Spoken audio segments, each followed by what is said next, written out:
الحمدللہ الحمدللہ والصلاة والسلام علی رسول اللہ وعلی آلہ وصحبہ اجمعین اما بعد واعوذ باللہ من الشیطان الرجیم بسم اللہ الرحمن الرحیم اقترب للناس حسابهم وهم فی غفلۃ معرضون بسم اللہ الرحمن الرحیم رب اشرح لی صدری ویسر لی امری واحلل عقدۃ من لسانی یفقہوا قولی۔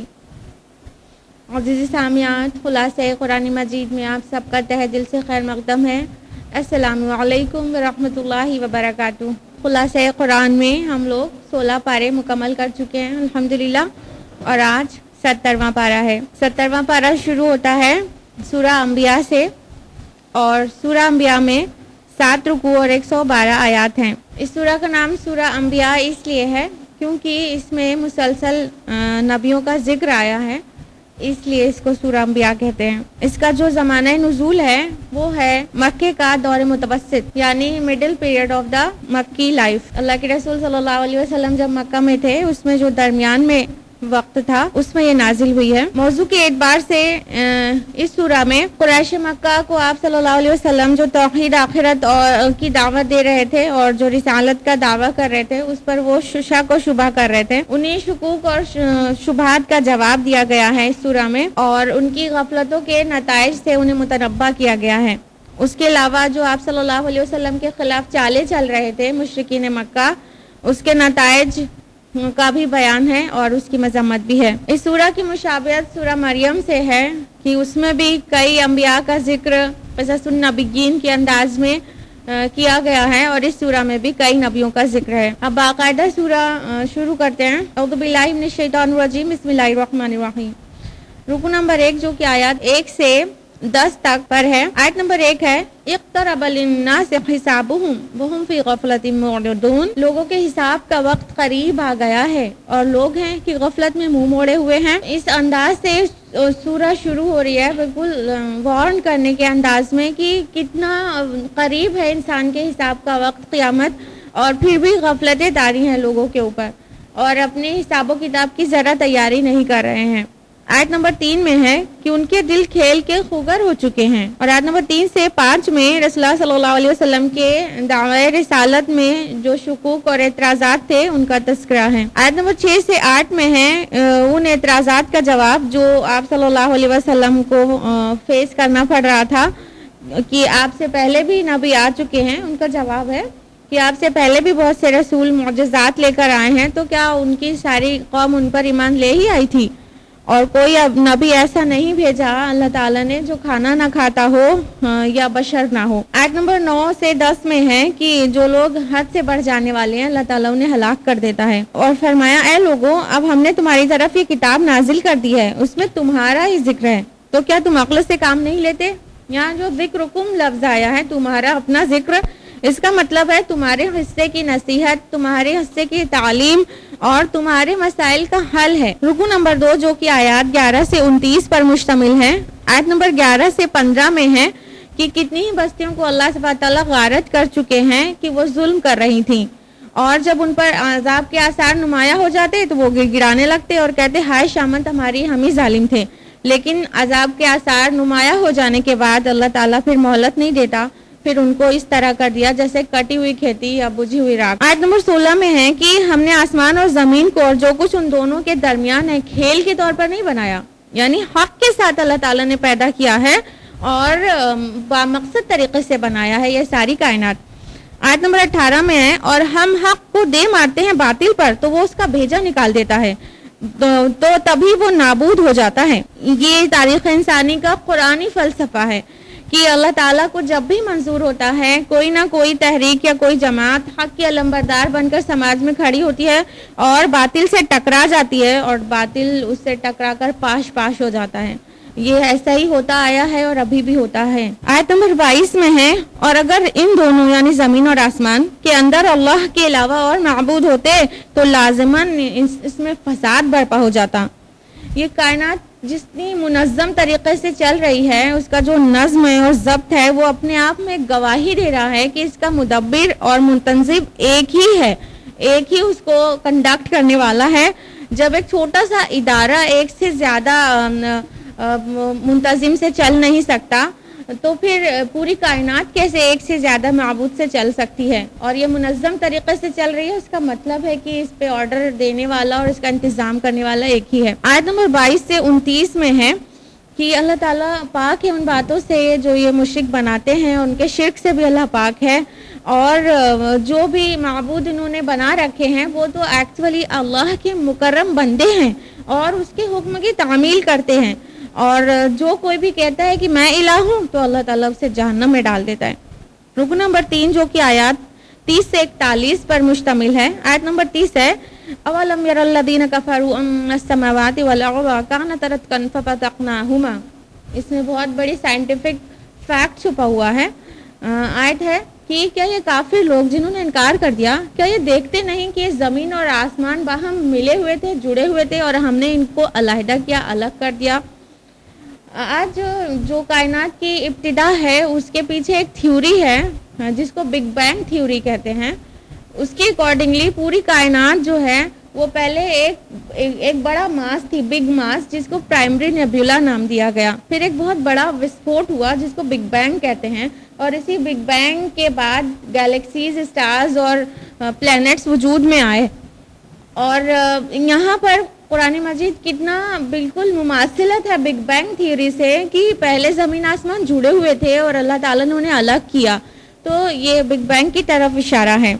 اور اسی آیت میں آگے ایک اور سائنٹیفک بات ہے وَجَعَلْنَا مِنَ الْمَاءِ كُلَّ شَيْءٍ حَيٍّ، اور ہم نے ہر ایک زندہ چیز کو پانی سے پیدا کیا. اور آج سائنس، بایولوجی اس بات کو پروف کرتی ہے کہ جتنے بھی لیونگ بینگز ہیں ان کی جو اسمالسٹ یونٹ ہے پارٹ ان کے باڈی کی وہ ہے سیل، اور ہر سیل میں 70 to 80% سائٹوپلازم ہے، یعنی وہ واٹر بیسڈ ہے.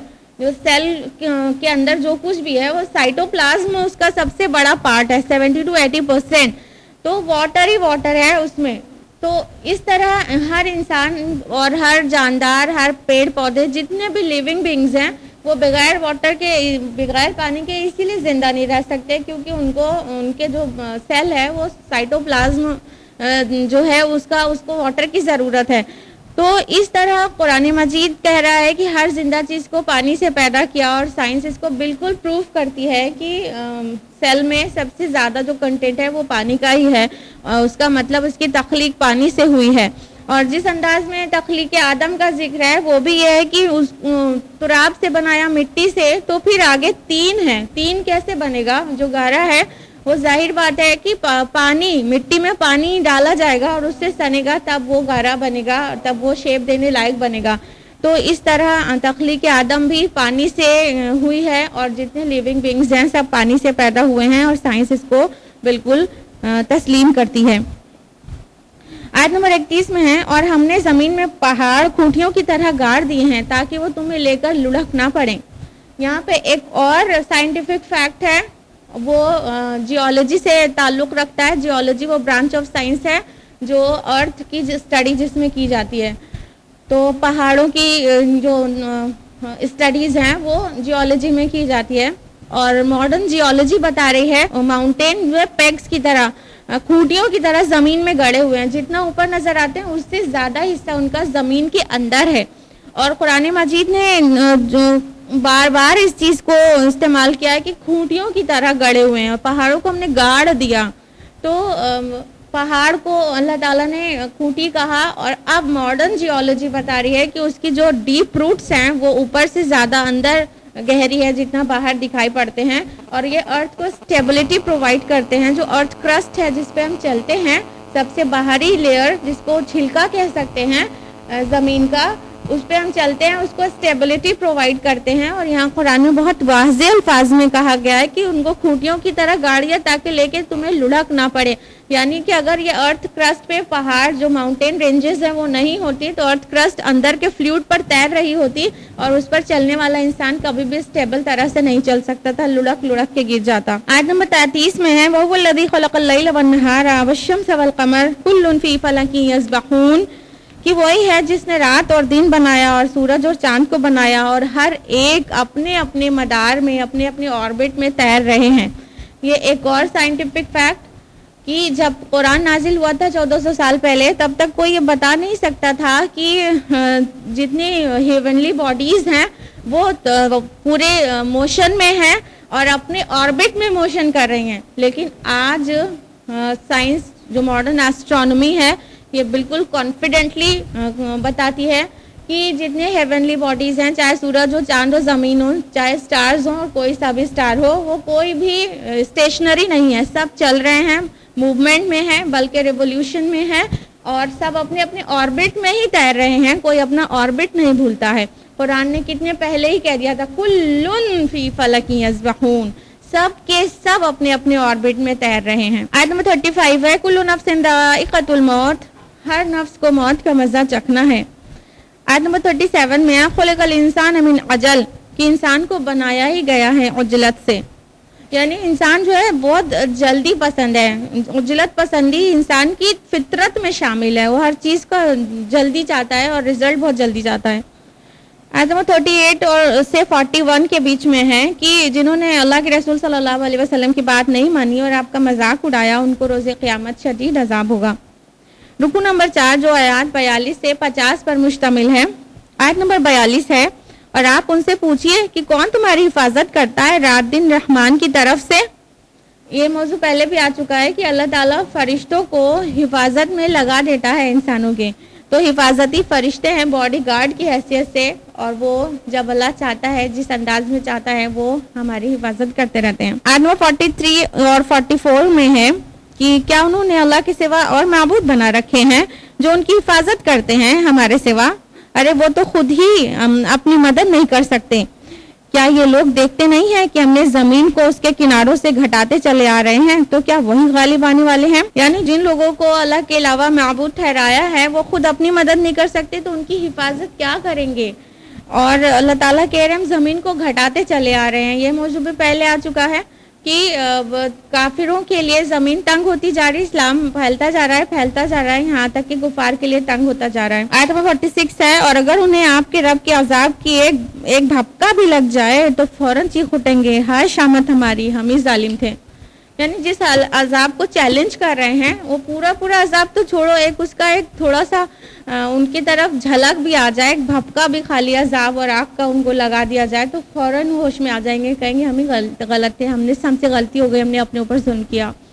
رکو نمبر 5 جو کہ آیات 51 سے 75 پر مشتمل ہے، اور اس میں ابراہیم علیہ السلام اور ان کی قوم کی کشمکش کو بہت ہی انٹرسٹنگ انداز میں بیان کیا گیا ہے. آیت نمبر 52 ہے جب ابراہیم نے اپنے والد اور اپنی قوم سے کہا کہ یہ کیا مورتیاں ہیں جن کے لیے تم لوگ اعتکاف کیے رہتے ہو. آیت نمبر 53 میں ہے انہوں نے جواب دیا کہ ہم اپنے آباء و اجداد کو اسی طرح عبادت کرتے ہوئے ہم نے پایا ہے. ابراہیم علیہ السلام نے اپنے والد اور پوری قوم کو بت پرستی کے لیے منع کیا، ان کو چیلنج کیا کہ یہ کسی بھی کام کے نہیں، آپ کس انداز میں اس کو پوچھتے ہو. تو ان کا یہی جواب تھا کہ بس آباء و اجداد کو ایسا کرتے ہوئے پایا ہے. آج بھی دیکھ لیجئے کہ سماج میں مسلمان کہلائے جانے والے لوگ اس چیز پہ بھی کتنی پیروی کر رہے ہیں. تقلیدی ذہن کے لوگ زیادہ پائے جائیں گے، فکری ذہن کے لوگ کم پائے جائیں گے. جیسے والدین سے دیکھا ویسے ہی کرتے چلے جا رہے ہیں. آیت نمبر 56 میں ہے کہ ابراہیم علیہ السلام نے فرمایا تمہارا رب تو وہی ہے جو آسمانوں اور زمین کا رب ہے. اس کے بعد آیت نمبر 57 سے 67 کے بیچ میں ہے کہ ابراہیم علیہ السلام نے ایک چال چلی تاکہ وہ لوگ رجوع کریں، اور انہوں نے کیا کیا کہ ان کے جتنے چھوٹے چھوٹے بت تھے ان سب کو ٹکڑے ٹکڑے کر ڈالا، اور سوائے ایک بڑے بت کے اس کو چھوڑ دیا اور اپنی کلاڑی اس پر ہی لٹکا دی. اور جب وہ لوگ پلٹ کر آئے تو انہوں نے کہا کہ اے ابراہیم تم نے ہمارے بتوں کے ساتھ کیا کیا. وہ سمجھ گئے ابراہیم کا ہی کام ہے کیونکہ وہی بتوں کو برا کہا کرتا ہے. تو پوچھا کہ یہ کیا تم نے کیا ہمارے بتوں کے ساتھ. تو ابراہیم علیہ السلام نے فرمایا کہ یہ ان کے بڑے نے کیا، ان سے پوچھو تو صحیح اگر یہ بولتے ہوں. یہ ایک توریہ کا سا انداز ہے کہ ابراہیم علیہ السلام جانتے تھے کہ یہ بات ان کو بھی معلوم ہے کہ یہ بڑا والا نہیں کر سکتا ہے. یعنی وہ جان رہے تھے کہ جو ابراہیم علیہ السلام کہہ رہے ہیں وہ ایکچولی کیا بات ہے، رجوع کرنے کے لیے کہہ رہے ہیں، نہ کہ ابراہیم علیہ السلام جھوٹ بول کے کسی کو گمراہ کیا. وہ سمجھ رہے تھے کہ بت ایسا نہیں کر سکتے ہیں، تو جو بات وہ کہہ رہے تھے وہ اگلے پہ ظاہر تھی، اس لیے اس کو جھوٹ نہیں بلکہ توریہ کہا جائے گا. اور اس کی وجہ بھی ہے کہ تاکہ یہ رجوع کریں. تو انہوں نے تھوڑی دیر سوچ فکر میں پڑ گئے، وہ لوگوں نے دل ہی دل میں سوچا کہ تم ہی ظالم ہو. واقعی جب یہ اپنے آپ کو نہیں بچا سکے تو ہم کو کیا بچائیں گے. تھوڑی دیر کے لیے وہ ڈرے اور گلٹی فیل کیا انہوں نے, لیکن پھر وہی ہے کہ تعصب کے اوپر وہ غالب آ گیا. تو پھر انہوں نے کہا کہ تم تو جانتے ہو کہ یہ بول نہیں سکتے.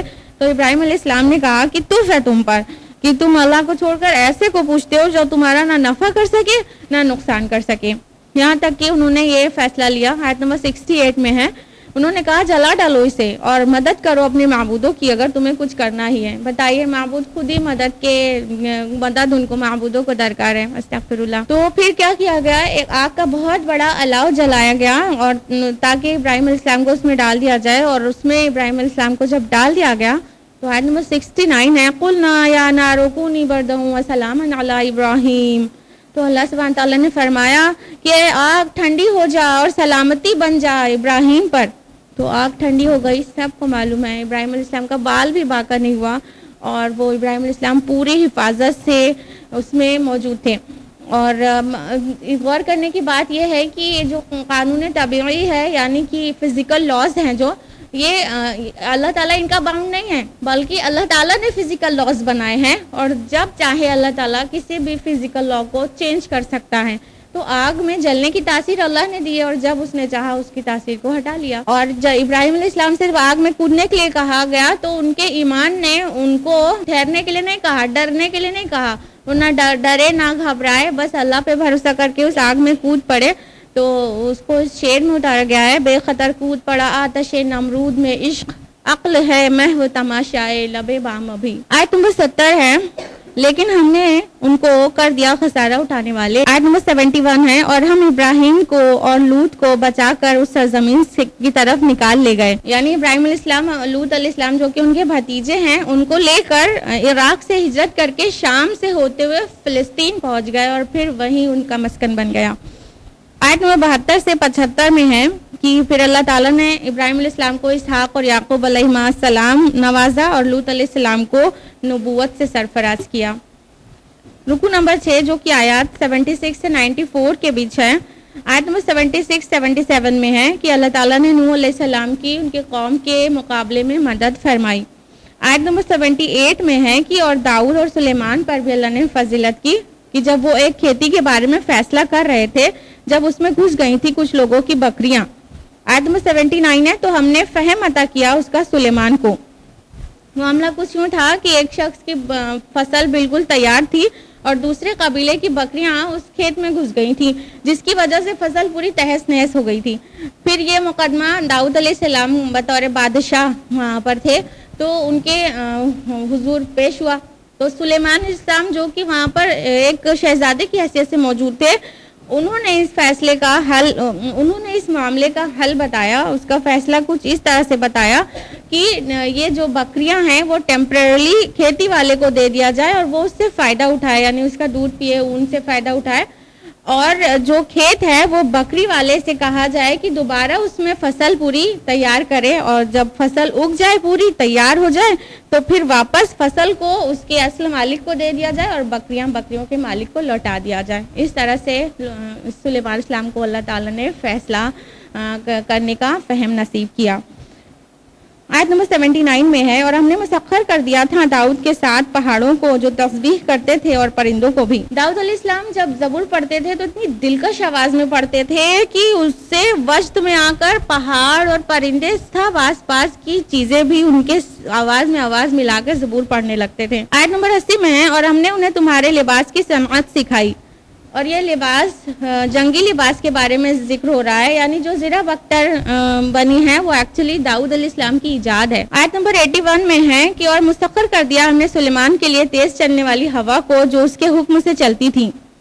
یعنی جب سلیمان علیہ السلام بادشاہ تھے تو ان کے دور میں بہت ڈیولپمنٹس ہوئے تھے اور ایکسپورٹ بہت زیادہ ترقی یافتہ ہو چکا تھا. تو ان کے جو ایکسپورٹ آئٹمس کے جو چیزیں جو بڑے بڑے سمندری بیڑوں سے دوسرے ملکوں میں جاتی تھیں تو اس وقت سمندر میں جہاز اور کشتیوں کا جو چلنا تھا وہ پورا اس کا دار و مدار ہوا کے رخ پر ہوتا تھا. تو اس طرح جب سلیمان علیہ السلام کے سمندری بیڑے جس طرف سفر کر رہے ہوتے اللہ تعالیٰ ہوا کو اس کے قطعی موافق رکھتا. تو اس انداز میں کہا گیا کہ مسخر کر دیا ہوا کو اللہ تعالیٰ نے سلیمان علیہ السلام کے لیے. ایک تو یہ مطلب ہوگا، اور اگر سلیمان علیہ السلام کی مرضی پہ ہوا چلتی ہو تو ہم اور آپ کو کوئی ملال کرنے کی ضرورت نہیں ہے. آیت نمبر 82 میں ہے، اور شیاطین میں سے جو اس کے لیے غوطہ خوری کرتے تھے اور وہ اس کے علاوہ اور بھی بہت سے دوسرے کام کرتے تھے. یعنی سلیمان علیہ السلام کو اللہ تعالیٰ نے جنات بھی حوالے کر دیے تھے، ان کے قبضے میں دے دیے تھے، اور وہ جنات سے بہت سارے کام لیتے تھے. تو سمندر میں وہ جن غوطہ لگاتے تھے اور بہت گہرائی سے موتیاں نکال کر لاتے تھے اور بہت سی قیمتی چیزیں بھی نکال کر لاتے تھے.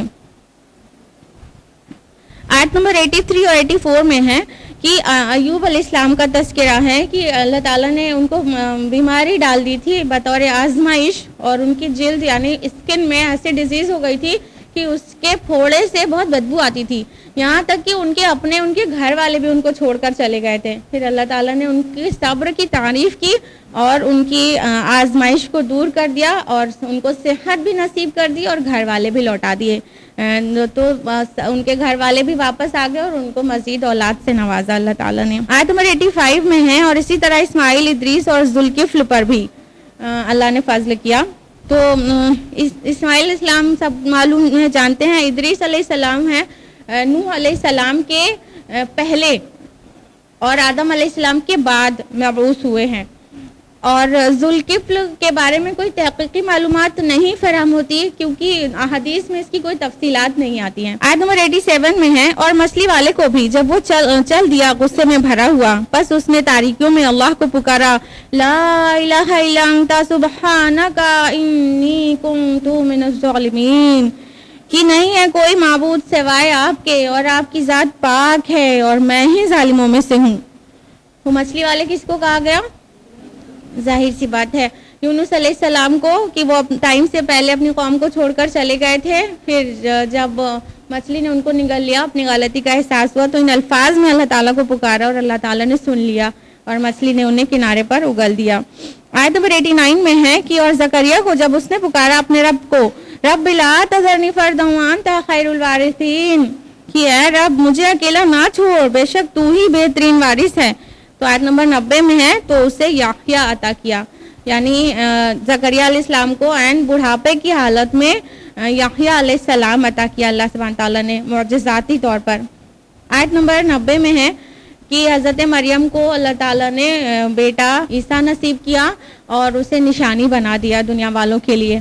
آیت نمبر 94 میں ہے، جو کوئی بھی نیک عمل کرے گا اور وہ مومن بھی ہو تو اس کی سعی و کوشش کی ناقدری نہیں کی جائے گی. رکو نمبر 7 جو کہ آیات 95 سے 112 کے بیچ ہے. آیت نمبر 95-96 میں ہے کہ اور حرام ہے ہر اس بستی پر جس کو ہم نے ہلاک کر دیا کہ اب وہ لوٹنے والے نہیں ہیں، یہاں تک کہ جب کھول دیے جائیں گے یاجوج اور ماجوج اور وہ ہر اونچائی سے اوپر سے پھسلتے ہوئے چلے آئیں گے.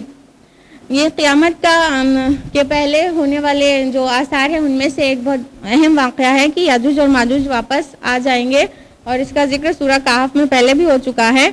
تو یاجوج اور ماجوج کی یلغار سے بچنے کے لیے ذوالقرنین نے ایک دیوار تعمیر کی تھی، اس کا پتہ پوری طرح سے اب چل چکا ہے. وہ دربند وہ جگہ ہے جہاں پر وہ دیوار بنائی گئی تھی. اب وہ بالفعل دیوار تو موجود نہیں ہے لیکن اس کے بہت قطعی واضح آثار وہاں پر موجود ہیں. اور قیامت سے پہلے جو ایک بہت بڑی، بہت خطرناک اور بہت خون خرابے والی جنگ ہوگی، اس کو حدیث میں ملحمۃ العظمیٰ اور بائبل میں آرمیگیڈون کہا گیا ہے، وہ جب ہو چکے گی اور عیسیٰ علیہ السلام دجال کو قتل کر چکیں گے، وہ اس کے بعد کا واقعہ ہے کہ یاجوج اور ماجوج سیلاب کی طرح پوری دنیا پہ ٹوٹ پڑیں گے اور پھر سے ایک بار بہت بڑی تباہی مچائیں گے. ایک تو آرمیگیڈون سے بڑی تباہی ہوگی اور پھر یاجوج اور ماجوج کی وجہ سے بہت بڑی تباہی ہوگی. قرآن کی اس آیت میں کہا گیا ہے کہ وہ اونچائی سے پھسلتے ہوئے چلے آئیں گے. تو ایکچولی یاجوج اور ماجوج قوم کا اطلاق جن قوموں پر ہوتا ہے، جن علاقوں پر ہوتا ہے، وہ ساری قومیں جو ہیں ہمالیہ کے اور مڈل ایشیا کے پہاڑی سلسلوں کے نارتھ میں واقع ہیں. تو ممکن ہے ان پہاڑی سلسلوں کو پار کرتے ہوئے ساؤتھ کی طرف یلغار کریں گے، اس لیے کہا گیا اونچائی سے پھسلتے ہوئے چلے آئیں گے. آیت نمبر 97 سے 100 میں قیامت اور جہنم کا تذکرہ ہے، اور آیت نمبر 101 سے 103 میں متقی لوگ قیامت میں گھبراہٹ سے بچے رہیں گے، اس بات کا تذکرہ ہے۔ اور آیت نمبر 107 ایک بہت بڑا فیکٹ ہے، وما ارسلناک الا رحمۃ للعالمین، اور ہم نے آپ کو نہیں بھیجا مگر رحمت بنا کر تمام عالم کے لیے، یعنی رسول اللہ صلی اللہ علیہ وسلم کی بعثت تمام دنیا کے انسانوں کے لیے ہوئی ہے، وہ بھی رحمت بنا کر۔ آیت نمبر 108 میں توحید کی دعوت ہے۔ آیت نمبر 109 میں قیامت کب آئے گی اس کا پتہ رسول کو بھی نہیں ہے، اس بات کا ذکر ہے۔ آیت نمبر 112 میں ہے، رسول صلی اللہ علیہ وسلم نے کہا، پروردگار اب حق کے ساتھ فیصلہ فرما دے، اور ہمارا رب رحمان ہے جس سے مدد طلب کی جاتی ہے ان باتوں کے خلاف جو تم بنا رہے ہو۔ یہ تھی سورہ انبیاء کی آخری آیت، اور اس کے ساتھ ہی سورہ انبیاء مکمل ہوتی ہے الحمدللہ۔ اور اب ہم لوگ بڑھتے ہیں سورہ حج کی طرف۔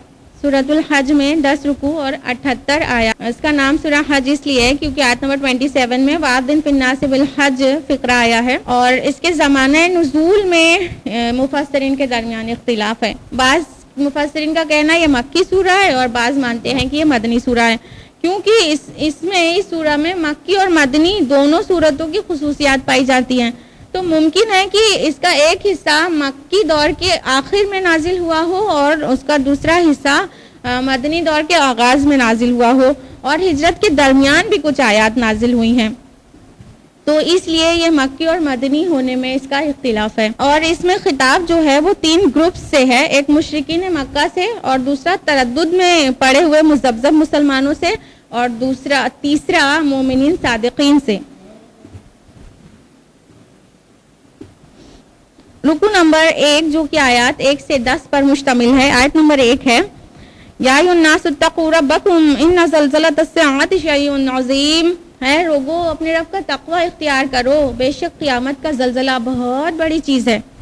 آیت نمبر 2 میں ہے، جس دن تم اس کو دیکھو گے اس دن بھول جائے گی ہر دودھ پلانے والی اپنی دودھ پلائے کو، یعنی ماں کی ممتا کس قدر مشہور ہے۔ محبت میں سب سے عظیم اگر کوئی ہے تو ماں ہوتی ہے اپنی اولاد کے لیے، لیکن قیامت کی جو ہولناکی ہے وہ اس کے بارے میں اس طرح واضح کیا گیا کہ دودھ پیتے بچے کو چھوڑ کے ماں اپنے کو بچانے لگے گی، اس قدر بھول جائے گی کہ اس کا بچہ کدھر بلخ رہا ہے۔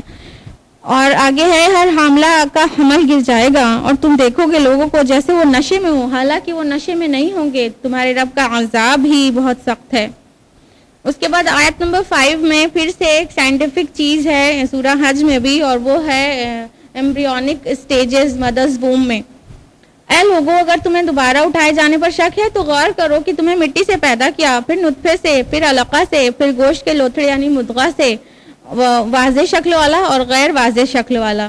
یہ جس انداز میں ایمبریونک سٹیجز بیان ہوئی ہے کہ مدرز ووم میں کس طرح سے فیٹس گرو کرتا ہے اور ایمبریو کیسی کیسی شکلیں لیتا ہے، یہ جس انداز میں قرآن نے بیان کیا ہے، ایک تو یہاں پر سورہ حج میں اور اگلی ہی سورہ مومنون میں بھی ہے، تو جس خوبصورتی سے فارم وائز بیان کیا ہے، جبکہ وہ ایمبریولوجی جو ہے ٹائم وائز بیان کرتی ہے۔ تو پروفیسر کیتھ مور کو جب یہ ورسز یا جب قرآنی آیات پیش کی گئیں، پروفیسر کیتھ مور ٹورنٹو یونیورسٹی کینیڈا کے اناٹومی ڈپارٹمنٹ کے پروفیسر ہیں، اور انہوں نے اپنے کافی زندگی اناٹومی اور ایمبریولوجی کے اوپر گزاری ہے، تو انہوں نے یہ جب آیات دیکھی تو کہا کہ جو اناٹومی میں اور ایمبریولوجی میں اسپیشلی جو معلومات اویلیبل ہیں ان میں سے یہ بہترین ممکن ہے، کہ اس سے بہتر ممکن نہیں ہے، اور ہم لوگ جو سٹیجز بتاتے ہیں وہ ٹائم وائز ویک 1 ویک 2، اس سے بہت بہتر یہ جو فارم وائز ہے کہ کس طرح کا ایمبریو دکھے گا۔ تو وہ حیران تھے اس بات پہ کہ 1400 سال پہلے عرب کے صحرا میں ایک کتاب نازل ہوئی، اور اس میں ایسی چیزیں کیسے ہیں جب ماڈرن اکوپمنٹ جو ہے اس سے ایمبریولوجی کی ڈیٹیلز اب پتہ چلی ہے، تو اتنی پہلے سے اتنی باریک تفصیلات کے ساتھ کیسے موجود ہے۔ آیت نمبر 5 اور 6 میں ہے، جس طرح مردہ زمین بارش کے بعد زندہ ہو جاتی ہے اسی طرح مردوں کو بھی زندہ ہونا ہے۔ آیت نمبر 8 سے 10 میں ہے کہ جو لوگ اللہ کے بارے میں بے علمی سے جھگڑتے ہیں ان کے لیے دنیا میں رسوائی ہے اور قیامت میں شدید عذاب ہے۔ رکوع نمبر 2 جو کہ آیات 11 سے 22 پر مشتمل ہے، آیت نمبر 11 ہے، اور لوگوں میں سے کوئی وہ بھی ہے جو اللہ کی عبادت کرتا ہے کنارے پر رہ کر، اور اگر اسے کوئی فائدہ پہنچ جائے تو مطمئن رہتا ہے، اور اگر کوئی آزمائش آ جائے تو منہ کے بل الٹا پھر جاتا ہے۔ یہ کنارے پر رہ کر عبادت کرنے والا کیا مطلب ہے؟ یہ منافقین کا طریقہ بیان کیا گیا ہے کہ اللہ کی فرما برداری کرتے ہیں کنارے کنارے پر. کہنے کا مطلب ادھر فائدہ دیکھتے تو ادھر لڑک جاتے ہیں, ادھر کا فائدہ دیکھتے تو ادھر لڑک جاتے ہیں. ان کا دین ایمان کچھ بھی نہیں ہے, بس یہ کہ مذبذب رہتے ہیں. دنیا بھی ان کی جاتی ہے, آخرت بھی جائے گی. دنیا اس طرح سے جاتی ہے کہ اگر کافر ہے تو دنیا ہی کے اللہ العاب میں اور اسی کی عیش و عشرت میں کھو کے دنیا تو پا لیتا ہے. لیکن یہ جو منافق ہوتا ہے وہ نہ ادھر کا رہ جاتا ہے نہ ادھر کا رہ جاتا ہے, اور وہ جہنم میں بھی اس کو سب سے سخت عذاب ہوگا. تو اس طرح جو فائدے کی طرف نظر ٹکائے رہتے ہیں وہ دونوں جہاں اپنا کھو دیتے ہیں. آیت نمبر 18 ہے, کیا تم نے نہیں دیکھا کہ اللہ کے سامنے سربسجود ہے جو آسمانوں میں ہے اور جو زمین میں ہے, اور سورج اور چاند اور ستارے اور پہاڑ اور درخت اور چوپائے, اور لوگوں میں سے بھی بہت سارے. لیکن سب تو اللہ کے مطیع ہیں, لوگوں میں بہت سارے ہیں, سب نہیں ہیں انسانوں میں. آیت نمبر 19 ہے, تو جو لوگ انکار کر رہے ہیں ان کے لیے آگ کے کپڑے کاٹے جائیں گے اور ان کے سروں پر کھولتا ہوا پانی ڈالا جائے گا. آیت نمبر 20 سے 22 میں جہنم کی مزید ہولناکیوں اور اس کے شدید عذاب کا ذکر ہے. اس کے بعد رکو نمبر 3 جو کہ آیات 23 سے 25 پر مشتمل ہے, اس میں آیت نمبر 23-24 میں اہل جنت کے لیے جنت کی مہمان نوازی کا تذکرہ ہے.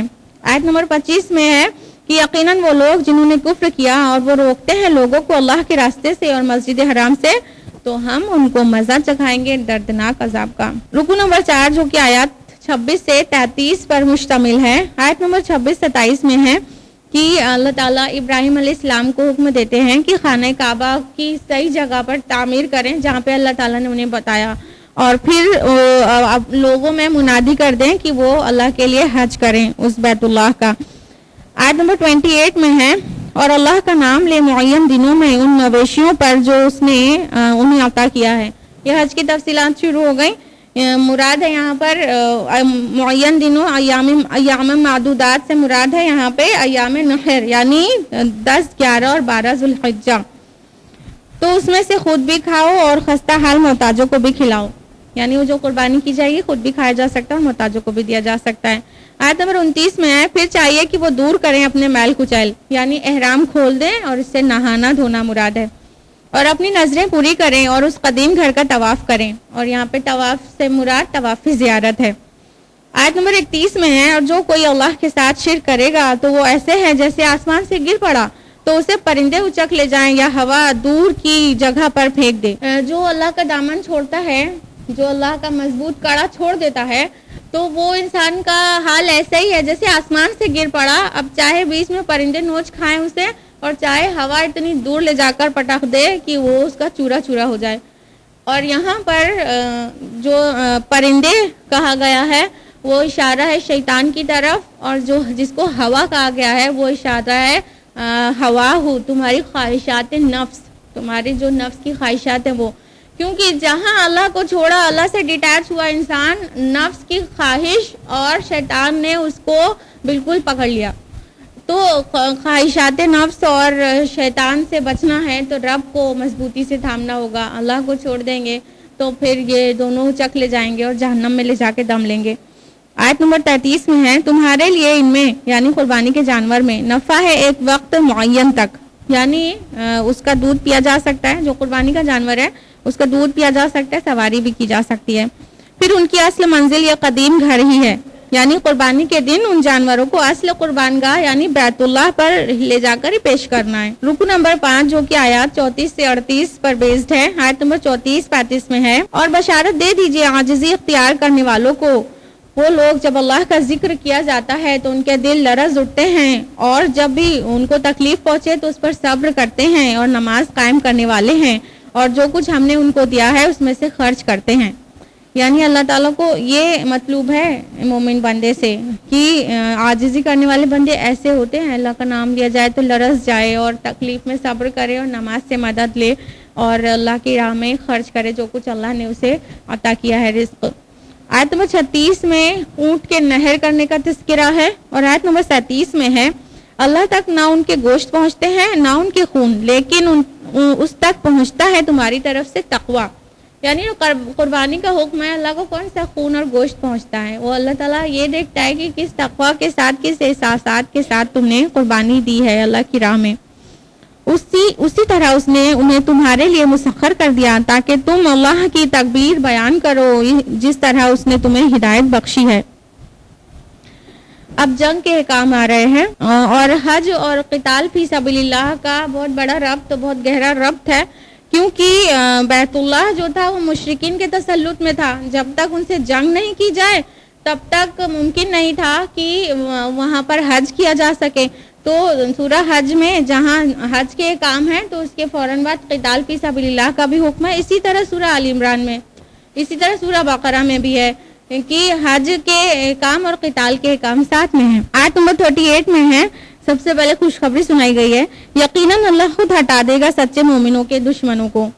اس کے بعد رکوع نمبر 6 جو کہ آیات 39 سے 48 پر بیسڈ ہے، آیت نمبر 39 میں ہے، اب اجازت دی جا رہی ہے یعنی قتال کی ان لوگوں کو جن پر جنگ مسلط کر دی گئی ہے اس لیے کہ ان پر ظلم کیا گیا ہے۔ آیت نمبر 40 میں ہے، وہ لوگ جو ناحق اپنے گھروں سے نکال دیے گئے صرف اس جرم پر کہ انہوں نے کہا میرا رب اللہ، ہمارا رب اللہ ہے، اور اللہ لازماً ان کی مدد کرے گا جو اس کی مدد کریں گے۔ وَلْيَنْصُرَنَّ اللَّهُ مَن يَنْصُرُهُ، کہ اللہ تعالیٰ کا ایک اصول ہے کہ اللہ تعالیٰ اس کی ہی مدد کرتا ہے جو اس کی مدد کرتے ہیں، یعنی اللہ کی مدد جو کرے گا اللہ تعالیٰ اس کی مدد کرے گا۔ اللہ کو کس طرح کی مدد درکار ہے؟ اس کے دین کے لیے اپنے آپ کو کھپاؤ، اپنے کو لگاؤ، حق کے علم بردار بن کے کھڑے ہو، یہ اللہ کی مدد ہے، اور پھر اللہ کی مدد لازمی ہے اس انسان کے لیے۔ آیت نمبر 41 میں ہے، وہ لوگ کہ اگر انہیں ہم زمین میں تمکن عطا کریں تو وہ نماز قائم کریں گے، زکوٰۃ ادا کریں گے، اور نیکی کا حکم دیں گے اور برائی سے روکیں گے۔ یہ اللہ کی مدد ہے اس انداز میں کہ نماز قائم کریں، زکوٰۃ دیں اور نیکی کا حکم دیں، برائی سے روکیں۔ اور اللہ کو مومنوں سے یہ اعمال مطلوب ہیں، اللہ تعالیٰ یہ چاہتا ہے۔ یہی وہ آیات ہیں جو سفر ہجرت میں کے دوران نازل ہوئی ہیں، جس کی وجہ سے اس سورہ کو مدنی سورہ بعض مفسرین کہتے ہیں۔ اور یہ جو اس میں جو احکام ہے، یہ آیت نمبر 41 میں جو بیان کیا گیا ہے، یہ ایکچولی رسول اللہ صلی اللہ علیہ وسلم کی مدینہ تشریف آوری کے فوراً بعد جو صورتحال پیش آنے والی تھی اس کے لیے ایک منشور ہے، یعنی مینیفیسٹو کا درجہ رکھتی ہے، کیونکہ عنقریب مدینہ میں آپ کو بے تاج بادشاہ کی حیثیت سے اقتدار ملنے والا تھا، اس لیے پہلے ہی بتا دیا گیا کہ جب تمکن عطا کرتے ہیں تو یہ کرتے ہیں ہمارے نیک بندے، تو یہ کرنا ہے، نماز قائم کرنا ہے، زکوٰۃ دینا ہے، نیکی کا حکم دینا ہے، برائی سے روکنا ہے۔ یہ بہترین مینیفیسٹو تھا اللہ کے رسول کے لیے جب آپ وہاں پر آپ کو اقتدار نصیب ہوا مدینہ جاتے ہی کچھ ہی عرصے میں۔ اب دیکھیے یہ جو انداز تھا قتال والا، یہ مدنی انداز کا تھا۔ اب اس کے بعد جو آیات آ رہی ہیں وہ پھر سے مکی انداز کی ہے۔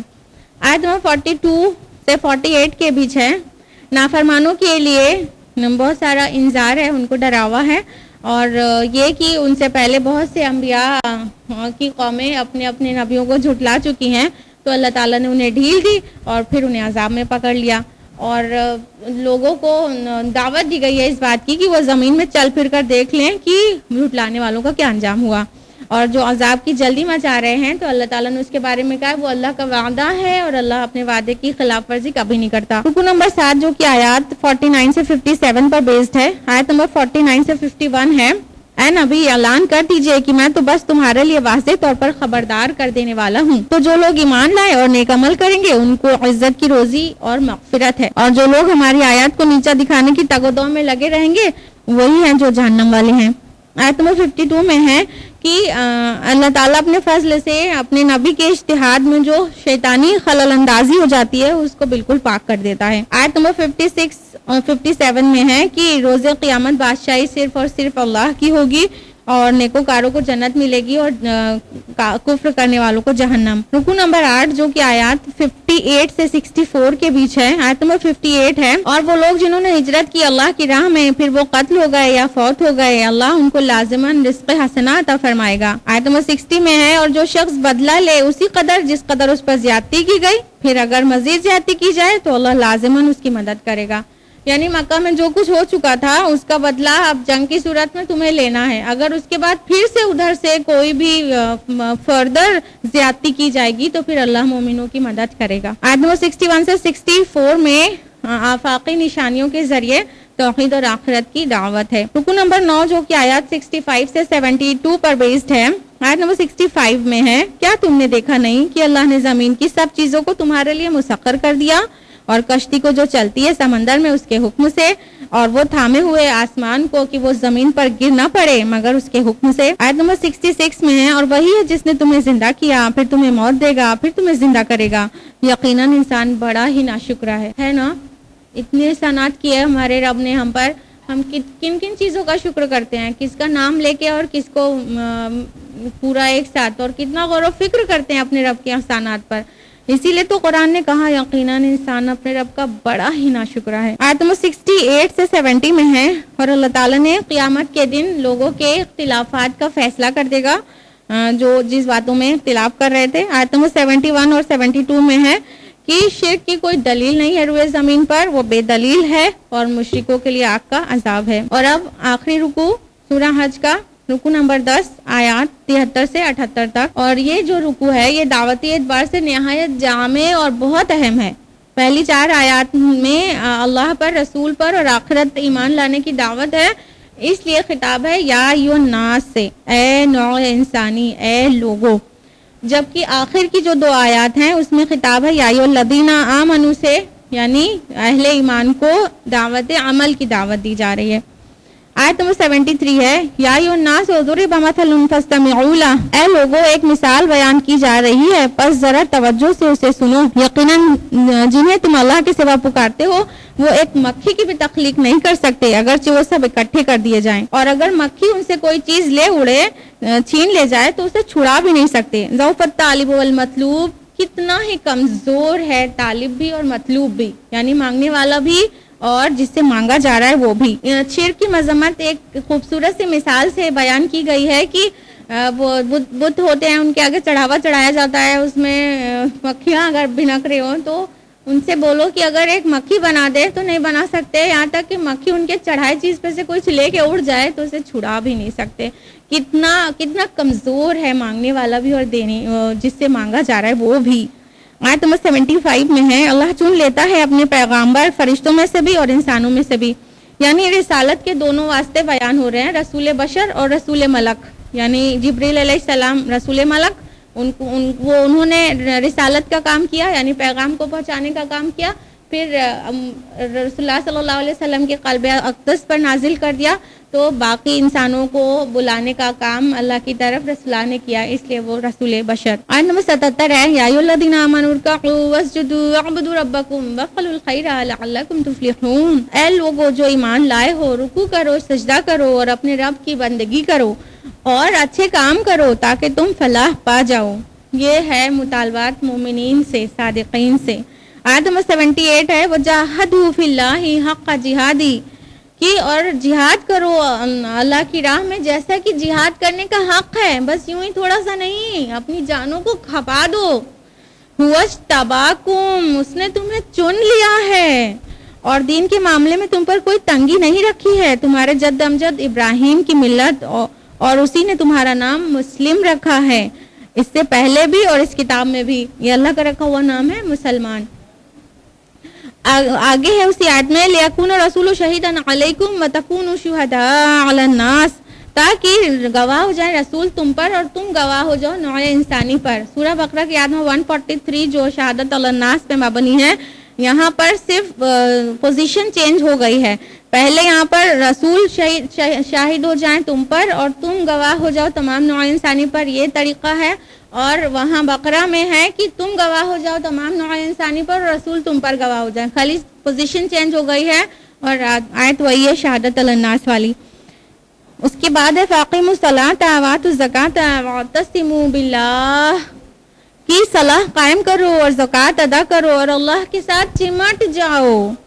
ہوا مولاکم، وہی تمہارا مولا ہے، فنعم المولا ونعم النصیر، کیا ہی اچھا مولا اور کیا ہی اچھا مددگار۔ مولا آقا حمایتی اور پشت پناہ کو کہتے ہیں۔ اس طرح سورہ حج بھی مکمل ہوئی الحمدللہ، اور سورہ حج کے ساتھ ساتھ ہم لوگوں نے 17 پارے مکمل کر لیے الحمدللہ ثم الحمدللہ۔